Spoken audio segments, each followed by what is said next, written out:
At the end of October here in 1995, Dustin Rhodes is going to make his WWF return, but his gimmick is a little bit different than when you worked with him previously. Now he's here as Goldust, a character which Vince will categorize as androgynous. So, Ted, when Dustin arrives here in the WWF again, and now he's Goldust, what were your initial thoughts? I was like, this is just crazy. It's like,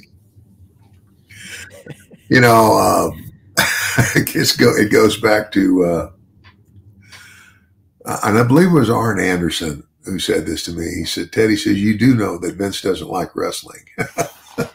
It's like wrestling is the bastard child of the entertainment industry.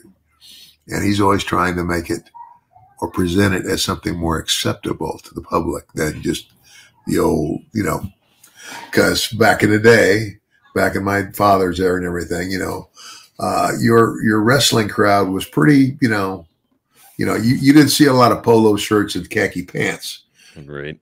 at the wrestling matches. It was a rough crowd. And I think that this is one of those things Vince wanted to do to, again, target a younger audience. So,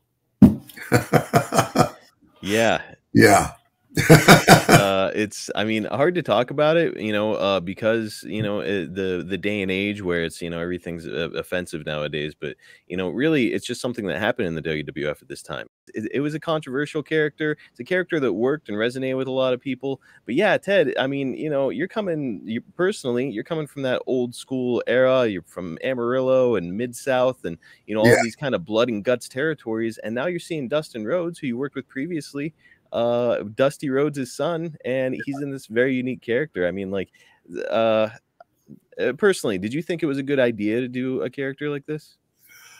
Not really, I didn't, and to Dustin's credit, I mean, I don't know whether, and I never really talked to him about it.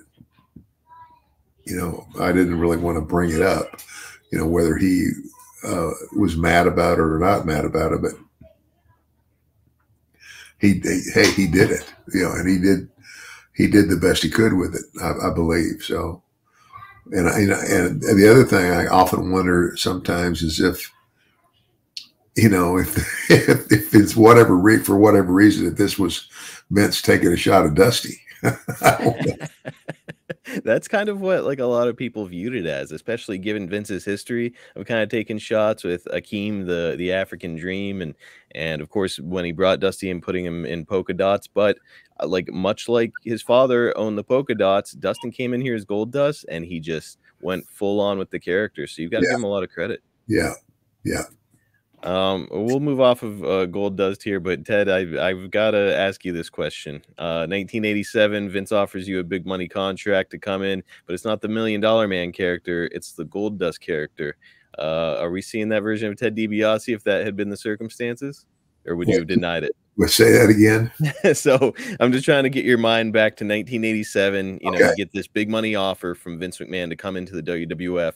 He's all excited about this character that he's pitching to you, and he says, "Okay, Ted, this character is called Goldust. He's going to be an androgynous character. You're going to wear a full body gold suit. You're going to paint your face, and you're going to wear a wig." And Ted, would that have worked for you? Do you think you would have accepted a big money offer to do it?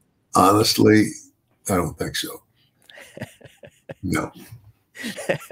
I mean, it's like, I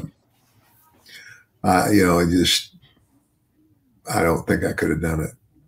It's kind of like, when you do something, your heart's got to be in it. Mm-hmm. It's kind of like, okay, I'll be a character in your show, but I would, I wouldn't have been able to do it for that reason.